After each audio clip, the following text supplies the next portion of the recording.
예, 어제 제가 이 자리에서 배구 선수 이다영 씨가 나도 괴롭힘을 당했다. 누구로부터? 네, 김연경 선수로부터라는 내용을 전해드리면서 이다영, 이재영 자매 두 선수 논란의 시작, 학교 폭력 관련된 의혹, 폭로 등을 제기해드린 바 있습니다. 방송 직후에 저한테 이메일이 한 통 도착했는데 그 내용을 소개해드릴까 합니다. 자, 제목이 당신들도 폭행당하고 꼭 1억 원씩 청구하세요 라는 내용이었습니다. 이다영 선수의 극단적 선택 시도는 김연경 선수와의 불화설 때문에 생긴 일이었다. 그렇기 때문에 이다영 선수도 피해자다. 직장 내 괴롭힘의 피해자다. 왜 그 부분은 보지 않고 이다영 선수의 문제가 되게 됐던 학교 폭력만 가지고 문제를 삼느냐. 그리고 학교 폭력의 피해자들도 1억 원씩을 달라고, 5명이 5억 원씩을 달라고 하는데 이게 과연 옳은 행동인 것이냐라는 문제 제기를 했습니다. 그래서 제가 제 개인적인 메일로 온 메일을 소개를 해드리면서 이 부분을 짚어볼까 합니다. 자, 윤 위원장님, 이 이다영 선수가 과거에 2년 전에 이 학교 폭력의 피해자라고 문제를 제기당하면서 결국은 소속팀에서도 뛰지 못하게 됐고, 그다음 국가대표에서도 자격도 잃게 됐습니다. 그러면서 이제 본인이 해외 리그로 가고 언니인 이재영 선수는 국내 리그에서도 뛰지 못하고 해외 리그에서 뛰지도 못하다 보니까 여러 가지 이제 불만을 토로해 가는 과정에서 이런 그 팬들과 이거는 이다영 선수가 팬과 나눈 문자 메시지의 내용을 제가 발췌를 했습니다. 이 보면 애들 앞에서 술집 여자 취급하고 싸 보인다고 이러면서 본인에게 입에 담지 못할 막말을 했다. 나는 선배한테 이런 취급을 당했는데 나도 피해자다. 이렇게 주장을 하고 있습니다. 그러니까 저는 그 두 사건이 연결되는 그 배경은 잘 모르겠어요. 원래 이전 2020년도부터 문제가 불거졌었고 네. 저 부분은 이재영 선수가 다 인정을 했던 부분이에요. 그래서 지도자 자격까지 영구 상실된 상황이거든요. 그래서 해외로 이적을 했는데 어쨌든 그 이후에 물론 김연경 선수와의 약간의 불화설이 있긴 있었습니다만은 지금 이다영 선수가 새롭게 제기하는 부분은 그게 아마 이제 학폭이 김연경 선수의 불화설 이후에 나왔기 때문에 아마 김연경 선수가 배우가 아니냐라는 취지의 또 주장도 하고 있는 걸로 보여져요.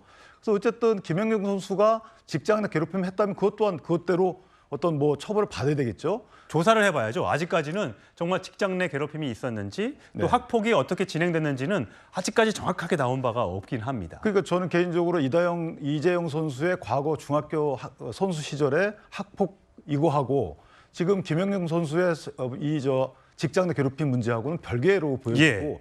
이건 그것대로 다 해결해야 문제인데 학폭과 관련된 문제가 김연경 선수의 괴롭힘 문제 때문에 뭐 불거졌다 말았다 이런 것은 오히려 제2차 가해 아니냐라는 생각이 들어서 그건 그것대로 본인이 사과했기 때문에 그대로 유지를 하면 되는 것이고 그것 때문에 또 이 팬분들이 이전에 학폭 문제에 또 피해자분들 문제를 들고 나오는 것도 좀 적절치 않다고 보고요. 예. 저건 김연경 선수의 직장 괴롭힘이 있었는지 여부, 그 배경 이런 것들도 그것대로 해결하면 되는 게 아닌가라는 생각을 하고 있습니다. 예, 두 개를 이렇게 연관 지으면서 이다영 선수의 팬들이 의혹을 제기하고 있는 것인데 어쨌든 저희가 좀 크게 확대를 해보면 이건 명백한 직장 내 괴롭힘이다. 이 이후에 학폭 폭로가 이어진 거다. 이다영 선수가 극단적 선택 시도한 건 김연경 선수와의 불화설 도중에 일어난 것이다. 물론 일방적인 주장이고 저한테 메일을 보낸 분의 주장입니다만 본인들이 억울하다고 하시기 때문에 제가 설명을 좀 해드렸습니다.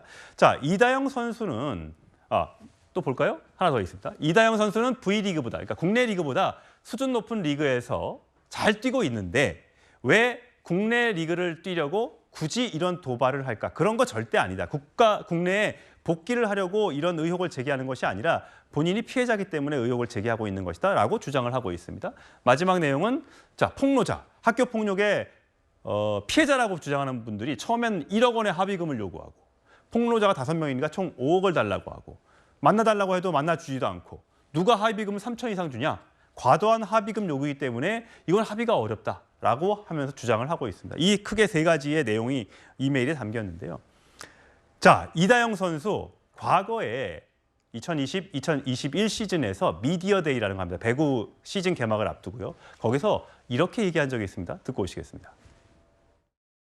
걱정했던 거와 달리 조금 손발이 잘 맞아서 조금 깜짝 놀란 것도 있고 아무래도 대화도 많이 하고 또 옆에서 많이 도와줘서 걱정 없이 잘 되는 것 같아요.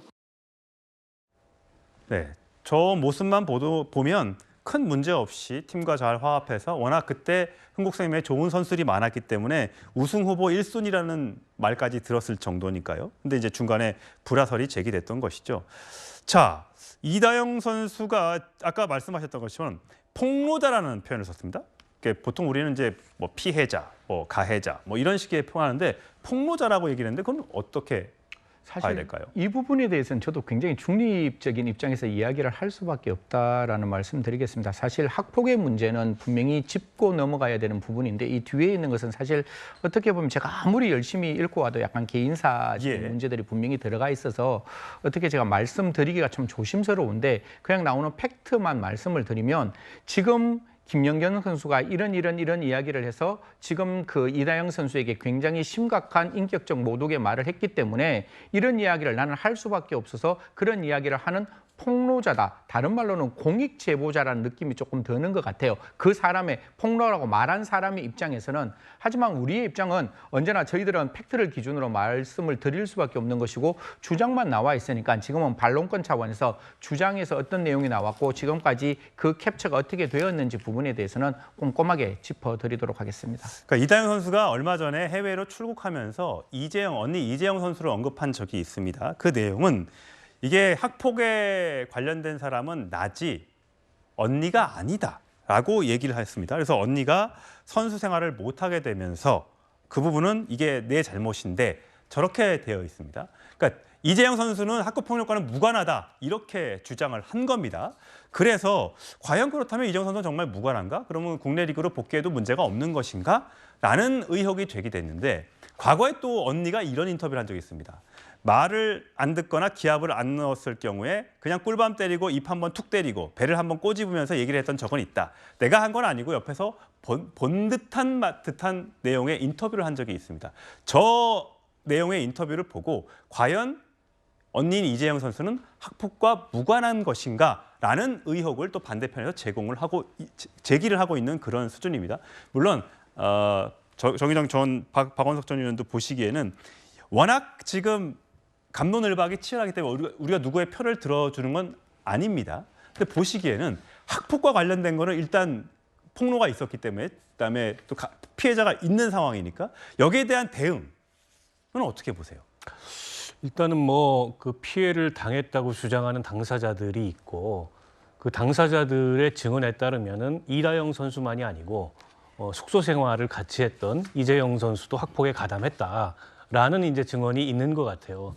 때문에 지금 시점에서 본인들이 저렇게 주장한다 그래서 학폭 가해 행위로부터 이재영 선수는 관련이 없다라고 단정하기는 어려울 것 같고 지금 이제 학폭 피해를 주장하는 분들하고 이 이다영, 이재영 자매 이분들하고 일종의 이제 법적 다툼이 진행이 되고 있는데 근데 이게 합의는 안 되고 있고 또 피해 당사자들이 1억 원씩의 아까 살펴봤듯이 합의금을 요구를 하고 있는데 만나서 진심 어린 사과를 하겠다라는 건 또 거부를 하고 있어요. 그래서 이게 법적 다툼의 결과가 조기에 이 결론이 나지도 않을 것 같아요. 지금 봤을 때 약간 굉장히 혼란스러운 상황인데 거기에 더해져서 별개의 사건으로 지금 이다영 선수는 나도 피해자다. 직장 내 괴롭힘을 한마디로 김연경 선수로부터 당했다라는 주장을 하고 있는 거잖아요.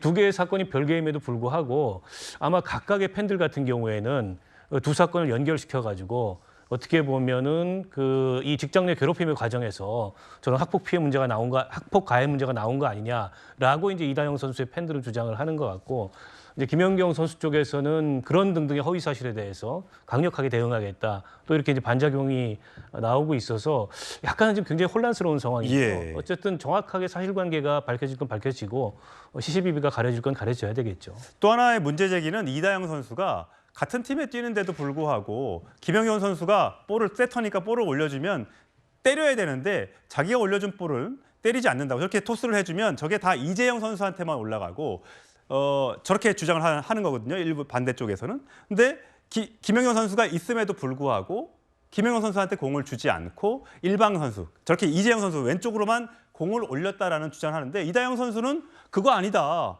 나는 보는 대로 다 두 사람한테 공통적으로 공을 올려줬고 그리고 김연경 선수가 오히려 내가 올려주면 볼을 때리지 않았다라고 주장을 하고 있습니다. 이게 저도 경기 영상의 해설자의 얘기를 들었는데 김연경 선수가 있는데도 불구하고 왜 볼을 안 주느냐 성공률도 높은데 이렇게 또 주장을 하면서 이게 누구의 말이 맞는지 아직까지 정확히 알 수 없는 상황입니다. 하여튼 화면에서 보여지기로는 당시에 해설자가 그렇게 얘기하면서 이마저도 진실 공방으로 치닫고 있다는 소식을 제가 대신 전해드리면서 자 이번 사건 아직 김연경 선수는 이런 의혹에 제기한 사람들에 대해서 법적 대응을 고려하고 있고 곧 입장을 정리해서 발표를 한다고 하니까 그 해명까지 나중에 다시 한번 전해드리도록 하겠습니다.